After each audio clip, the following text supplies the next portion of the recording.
Buonasera, benvenuti a questa edizione del nostro telegiornale. Vediamo insieme i principali titoli. Brucia l'isola, incendi in diverse zone della Sicilia, in particolare nel Messinese e nel Trapanese. In fiamme anche la riserva della Sughereta a Niscemi nel Nisseno. Disastro ambientale senza precedenti, minacciata la vicina base militare del MUOS.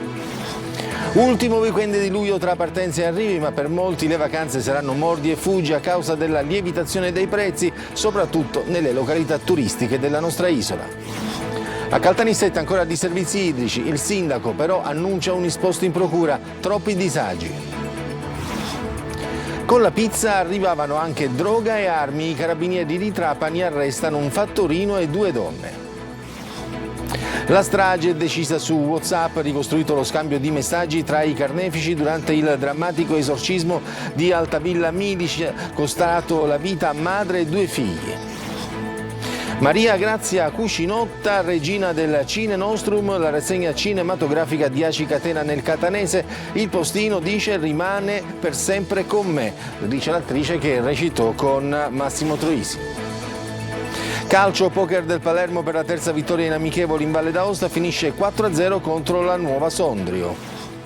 In Serie C il Catania in ansia per la sorte dei tifosi rossazzurri, vittime di un grave incidente sulla strada verso Norcia, l'apprensione mette in forze la prima uscita precampionato della squadra di Toscana.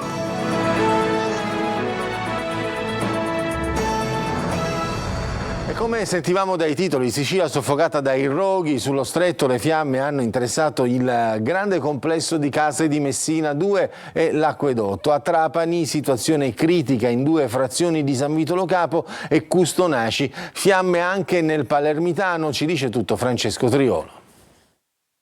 E piena emergenza incendi a Messina, mezza città è interessata da focolai che si sono sviluppati dal primo pomeriggio e si sono propagati spinti dal vento. Il più pericoloso è quello che ha minacciato per tutto il pomeriggio il vasto complesso di Messina 2, con le fiamme che hanno lambito le abitazioni più alte e minacciato il serbatoio Amam di Montesanto, quello più importante della città, dove arriva l'acqua da Fiumefreddo e poi viene dirottata nelle varie zone. Il fuoco ha bruciato alcune tubazioni in plastica, facendo diventare l'aria irrespirabile. I residenti della zona, in attesa dell'arrivo dei vigili del fuoco e della forestale, hanno cercato anche di far da sé, necessario l'intervento di un elicottero per cercare di spegnere gli incendi. Una coltre di fumo si è elevata in cielo, ben visibile da diversi punti della città, fuoco anche a Bordonaro, Toriuzzo, Acqualadrone.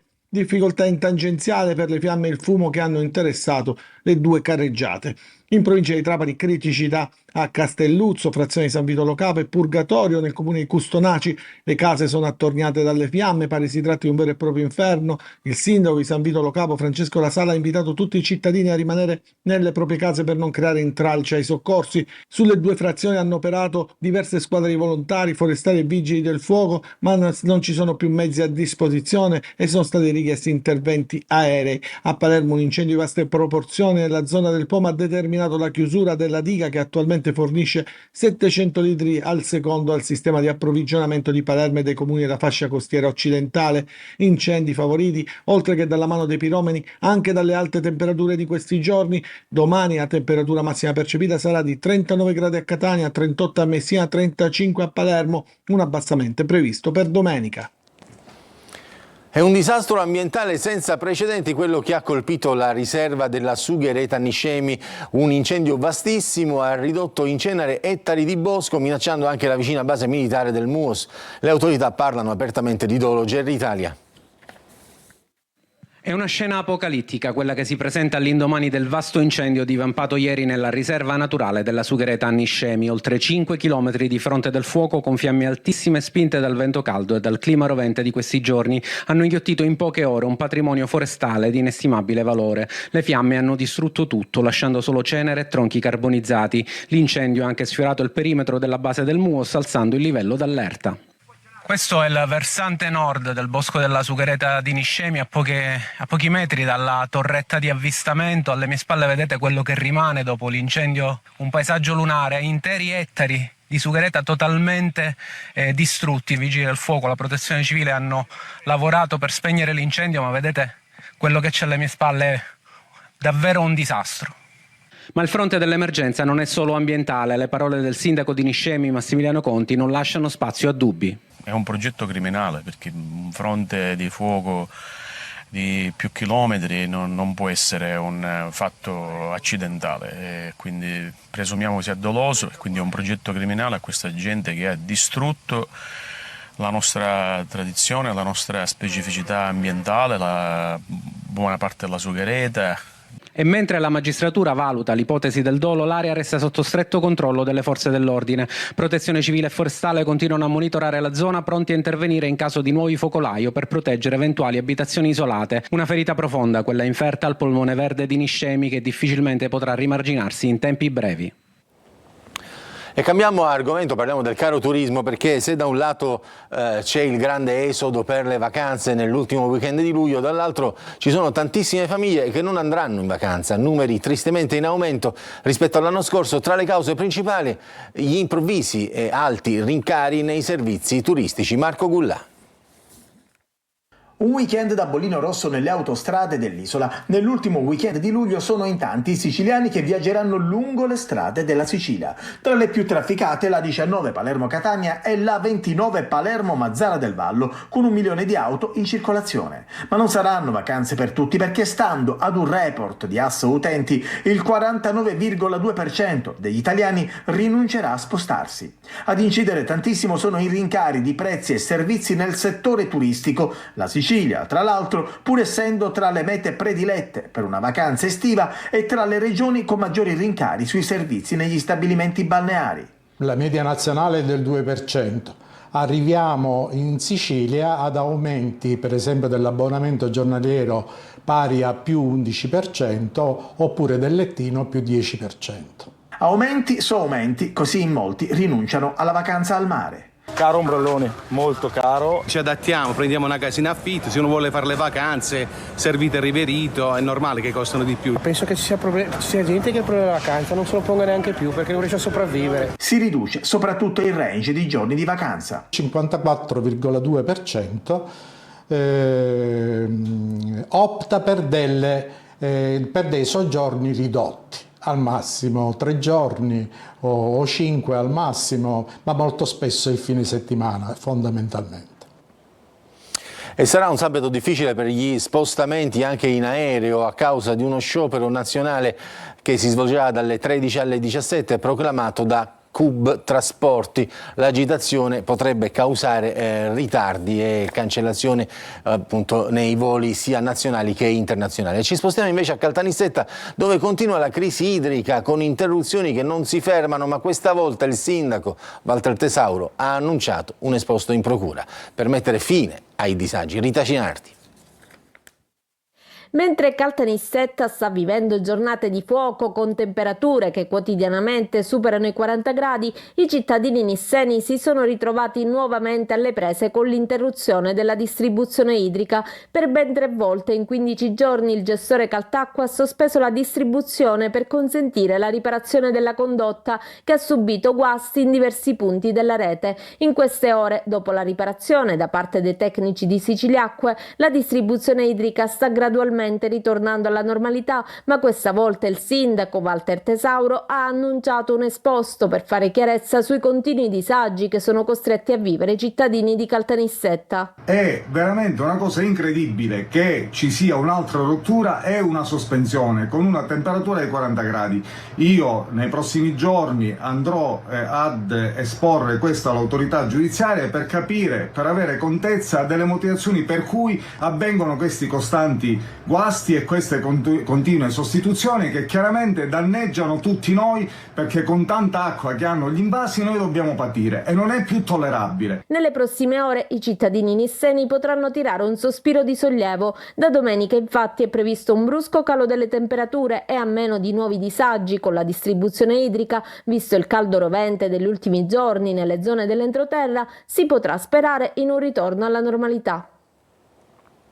Con la pizza arrivava anche la droga, cocaina e hashish in particolare, o all'occorrenza anche armi. Succede a Trapani. A scoprire il traffico illegale i carabinieri, in manette un fattorino e 2 donne. Laura Spanò.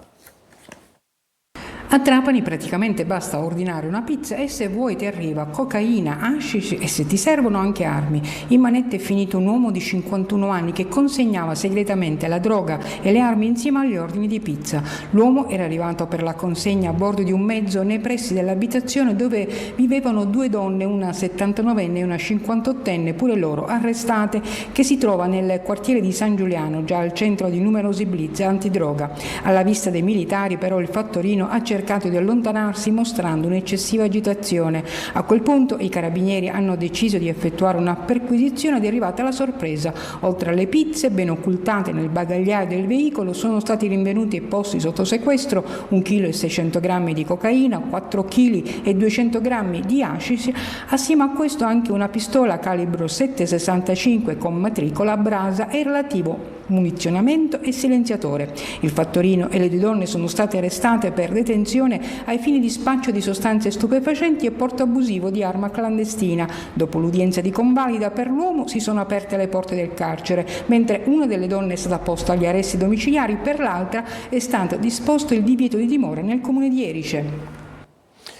Una strage decisa su WhatsApp. Gli inquirenti hanno ricostruito lo scambio di messaggi durante il drammatico esorcismo di Altavilla Milice, ha costato la vita a madre e 2 figli. Manlio Viola. L'orrore corre su WhatsApp. Il destino di Antonella Salamone e dei suoi 2 figli, Kevin ed Emanuel, le vittime della strage di Altavilla Milice, fu deciso dai 2 santoni, Sabrina Fina e Massimo Carandente, e comunicato al marito e padre Giovanni Barreca con un messaggino attraverso WhatsApp. Almeno sono questi i risultati delle perizie tecniche eseguite dai periti dell'accusa, adesso riportate nel fascicolo del processo. I 3, Fina, Carandente e Barreca, erano tutti nella villetta di Altavilla, ma comunicavano via WhatsApp. Guarda me, sto pregando, scrive Sabrina Fina a Barreca, lasciando intendere che la sua preghiera servirà a chiedere cosa fare a Dio. Poi alle 18:32 del 3 febbraio 2024 arriva il messaggio secco: a morte. È uno scambio di messaggi che fanno orrore, quello ricostruito dagli inquirenti, ma nessuno dei 3 si sente responsabile degli omicidi, delle tremende torture inflitte prima alla madre e poi ai 2 figli. Una legione di demoni se li è portati via, è scritto in un altro messaggio. E per giustificare le proprie azioni, ancora, ora il bimbo è in paradiso. Un vero e proprio delirio. E anche se all'inizio aveva aiutato, anche Miriam, la più grande delle figlie di Barreca, avrebbe seguito lo stesso destino alla fine del percorso. Un orrore cieco, mistico, immotivato, del quale adesso devono rispondere tutti, anche se la coppia di Santoni nega. Ma i messaggi sembrano contraddire le versioni difensive. Tutte accuse comunque che saranno contestate alla prossima udienza a metà settembre. E riesplode la rabbia dei lavoratori Asacom a Catania. La sigla, che include i professionisti che forniscono supporto a persone con disabilità. Sit-in di protesta sotto l'assessorato ai servizi sociali. Tonino De Mana. Un servizio senza qualità è un'inclusione a metà. Diritti e dignità non si negoziano. Ed ancora i bambini sono tutti uguali. Sotto gli archi della Marina, al riparo dal sole cocente e di fronte all'assessorato comunale ai servizi sociali, riesplode la rabbia dei lavoratori Asacom che da tempo chiedono garanzie salariali. Nel patto di accreditamento si chiedeva altro, aggiornamento professionale, si chiedeva tanto altro e non è stato rispettato. Non sono lavoratori qualsiasi, si occupano di assistenza all'autonomia e alla comunicazione degli studenti con disabilità. Il loro impegno quindi richiede dedizione e sacrifici. Questo non si fa. Gloria, 5 anni. Una nostra bambina fa parte della nostra associazione e ha sentito questa nostra denuncia, ha capito che era fondamentale dare il suo contributo, quindi oggi voleva essere qui con noi per far capire all'assessore, a tutto il comune di Catania, che non si procede in questa maniera. Non le manda a dire il segretario generale CISL Maurizio Attanasio, che riconosce l'impegno del sindaco trantino, ma chiediamo proprio questo, che venga rivisto il bando e che il bando venga ritirato, come si usa nell'amministrazione, in autotutela, e riformulato inserendo le proposte che nella coprogettazione abbiamo portato come CISL tutta. E sempre a Catania la maratona del dono per fronteggiare la carenza di sangue. FIDAS, la Federazione Italiana Associazioni Donatori di Sangue, e SAP, Sindacato Autonomo di Polizia, insieme per dare un contributo. Ancora Tonino De Mana. Fidas e SAP a braccetto per la Maratona del Dono, con il nobile obiettivo di fronteggiare la carenza di sangue puntuale, come ogni estate. SOS che arrivano dalle grandi strutture ospedaliere di Catania, con la città etnea che fa registrare numeri da profondo rosso. La provincia di Catania ha una carenza di sangue ordinaria annuale di oltre 14.000 unità di sangue, che vengono compensate ordinariamente dalle compensazioni con le altre province regionali e a volte, quando queste mancano, pure dall'Emilia Romagna e dal Veneto. Nel periodo estivo, quando c'è la distrazione delle ferie, delle vacanze, ed ecco che allora anche le altre province soffrono di questa carenza, queste disponibilità di sangue non arrivano. Centri di raccolta impegnati per 12 ore, così anche noi saliamo a bordo dell'auto emoteca parcheggiata davanti alla squadra mobile in via Ventimiglia. Lei in questo momento sta donando il sangue. L'importanza di questa donazione? È importante, è una cosa che tutti dovrebbero fare, tutte le persone in buona salute, perché aiutiamo il prossimo, aiutiamo chi ha bisogno. Prezioso da 30 anni anche il contributo del SAP. Bene, anche quest'anno il SAP ricorda il commissario Beppe Montana e l'ispettore Giovanni Rizzo, uccisi dalla mafia, con la donazione del sangue. Un gesto di solidarietà per ricordare la memoria di coloro che hanno perso la vita per lo Stato. L'evento di solidarietà sta riguardando Catania, Palermo, Messina, Caltanissetta, Enna, Agrigento e Trapani. Adesso c'è la pubblicità, poi torniamo, parleremo di Maria Grazia Cucinotta, regina del Cine Nostrum, la rassegna in scena da ACI Catena, e anche del Kyros ritrovato che torna a Catania.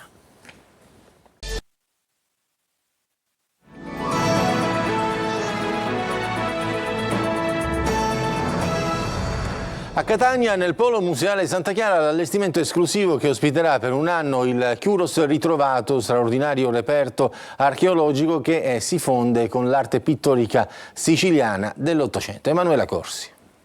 L'arte pittorica dell'Ottocento siciliano incontra e si fonde con la classicità.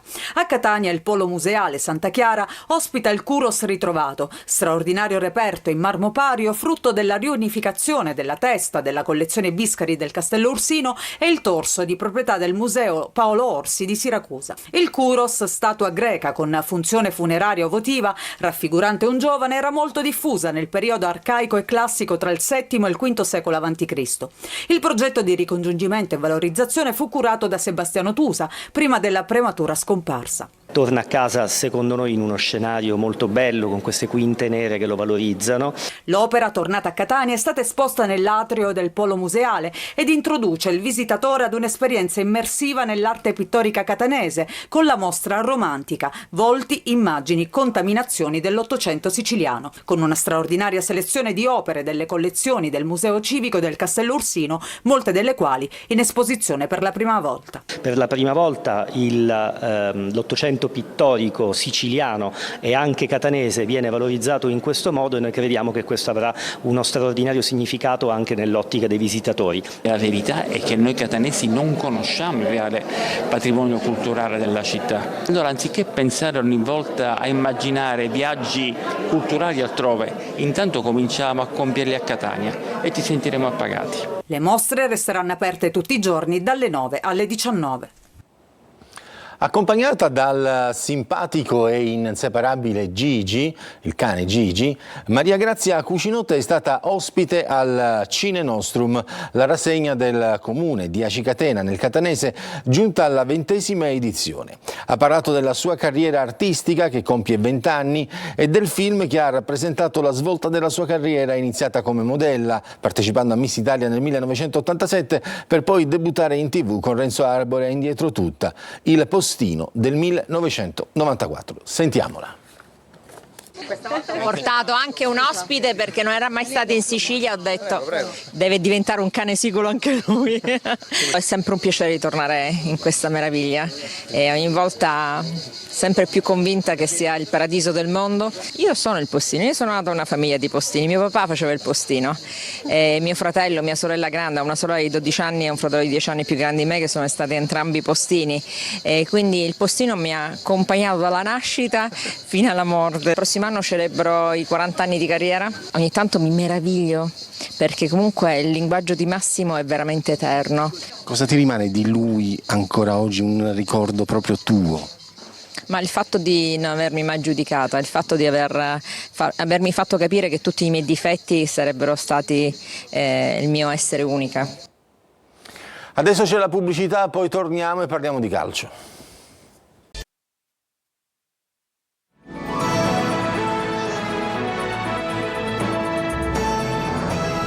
Parliamo di calcio, poker di gol per il Palermo in amichevole contro la Nuova Sondrio. L'allenatore Inzaghi soddisfatto, ci racconta tutto Marco Gullà. 4 gol e ulteriori passi di crescita. Il Palermo vince anche la terza amichevole prestagione 4-0 alla Nuova Sondrio, formazione di Serie D. Un Palermo che vince e convince, anche se comunque in questo periodo di preparazione i risultati hanno un valore secondario. Primo gol dell'amichevole segnato subito da Pierozzi, poi arriva il raddoppio del capitano Matteo Brunori. Triste di Ceccaroni e nella ripresa solito gol del palermitano Corona. Bene il gioco, bene le occasioni, c'è grande predisposizione, tutti che corrono, lottano, pressano in avanti. Quando anche le gambe girano nel modo giusto penso che potremo divertirci se continueremo a avere questo atteggiamento e questa attitudine al lavoro che è veramente molto importante, ecco. Nessuno ci regalerà nulla, dovremo correre più degli altri, ha aggiunto Inzaghi. Oggi per il Palermo riposo, domani si torna a faticare. Sul mercato si attende l'ufficialità per il difensore Bani in arrivo dal Genoa. Il calciatore dovrebbe arrivare nelle prossime ore in ritiro e dalla prossima settimana essere a disposizione di Inzaghi. Adesso Osti è alla ricerca di un difensore under. I nomi sul taccuino sono quelli di Obaretin e Veroli. Trasferito alla Cardarelli di Napoli, uno dei 9 tifosi del Catania coinvolto nell'incidente stradale a Polla mentre si recava nel ritiro rossazzurro di Norcia. Migliorano le condizioni dell'altro tifoso, Sergio Colosi.